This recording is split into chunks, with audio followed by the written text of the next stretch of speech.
Hey, what's going on guys? It's your boy ClutchThreeGod back here again with another Call of Duty Mobile video, specifically focusing on sniping in Call of Duty Mobile. Today I would like to tell you how to snipe on Call of Duty Mobile, or rather how to quickscope and flickshot on Call of Duty Mobile. I'm going to talk about both the DLQ-33 and the Arctic 50, so do not worry if you only use one or the other.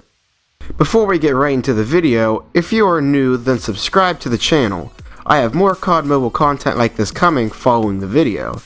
And if you enjoy the video, drop a like because every like lets me know you like what I'm uploading and supports my channel.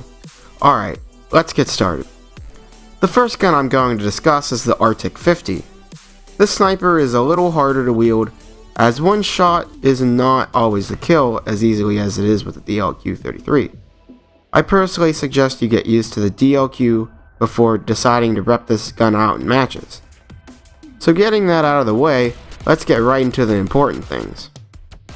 As starting out for every how-to COD Mobile video, basically, it all starts with the HUD of the GUI. Make sure you have advanced mode on, and that the snipers are ADS, not hipfire. There is good reason for this, as you can quickly hold down the fire button to scope in and release to kill.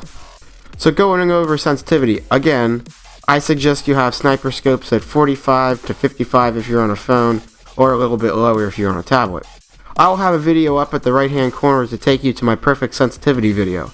The best way to get used to your sniping sensitivity is to make sure you're not drag aiming or flick shotting, but only quick locking and aiming and releasing.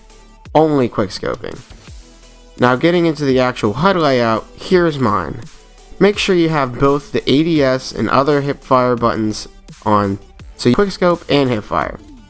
It is better to run your icons with a lower opacity to get used to the controls faster. Just keep lowering it incrementally as you get used to them. I also took the auto sprint button and shrunk it and put it in the middle of the screen to allow me to lock onto a target better and faster, especially for snipers. So getting into the loadout and class setup, you start with the Arctic 50. I run the silencer, the stock, and a fast mag. You can run an extended mag and FMJ, but I personally don't with this. With the Arctic, I like the faster reload and the silencer to hide me from others if I miss a shot or two. A quick tip, since you will have a lower amount of ammo, is if you are running low on ammo, then make sure to get to cover in prone. You would think this would be a common sense thing to people, but it is not. You want to strafe, and then get to cover to prone. Proning will keep you from getting shot more, and many forget about doing this, but the pros do not. I personally slide around to get to cover. This keeps me alive and lets me reload and avoid shots. Snipers usually reload quite slowly, so every second less counts. As far as secondaries go, you can either run a pistol or a knife, but I usually run knives so I can switch to it to get around the map quicker. As far as lethals go, you can really use any that you would like. I personally use Semtex or trip mines, but you can use frags. For your tacticals, I suggest the trophy system or a smoke. Trophy system will help if you're locked onto a target or two and think someone might try to frag you. Otherwise, use a smoke. For perks, I always run agile for every class, not just this one. It is such a good perk to use. The Arctic is faster than the DL, so you really want to play to the pros of it and play to the advantages, and that is speed.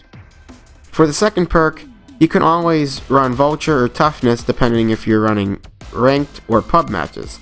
For the third, I always run Dead Silence. This is a must for sniper classes, especially as you don't want people to hear your footsteps. Of course, they will still hear your slide, but that is unavoidable. If you don't run Dead Silence, then you can always use Alert, but I personally do not. If you use headphones or earphones and are good to listening for sound, then there is no need to run Alert. So getting into actually talking about sniping, there are a few things we're going to discuss. Hard scoping is the whole basis to any sniper ever created and used in any war game. If you're going to hard scope, then don't just camp. Focus your attention on an area where you think the enemies might be coming from or spawning from, while also analyzing your minimap to know whether to be alert or not if the spawns are flipped. Always make sure to relocate and rotate, like snipers have done in the past, as when players catch wind of you killing people, they will try to flank you and take you out. Do keep the crosshairs on if you know someone is peeking, so you can be ready to fire when they do peek again. Mastering hard scoping requires you being used to your sniper ADS sensitivity. This comes from just building the muscle memory like everything else. If you are a beginner, I suggest you start on practice versus AI and then progress to pub matches and eventually rank. If you stumble upon a task scope user, do not challenge them as they will win the battle most of the time. Just avoid for the moment and continue on. Don't take an engagement you can't win. The only other thing you can do is, which I will discuss here right after, is QUICKSCOPE, and that is a more advanced strategy. The next thing I will discuss is quickscoping. I'm sure most people who play COD know about quickscoping, but I will talk about the bare bones fundamentals of it. The first thing you need to do is pre-aim. Just like using other classes of guns, pre-aiming allows the quicker reaction as you already are aimed and ready.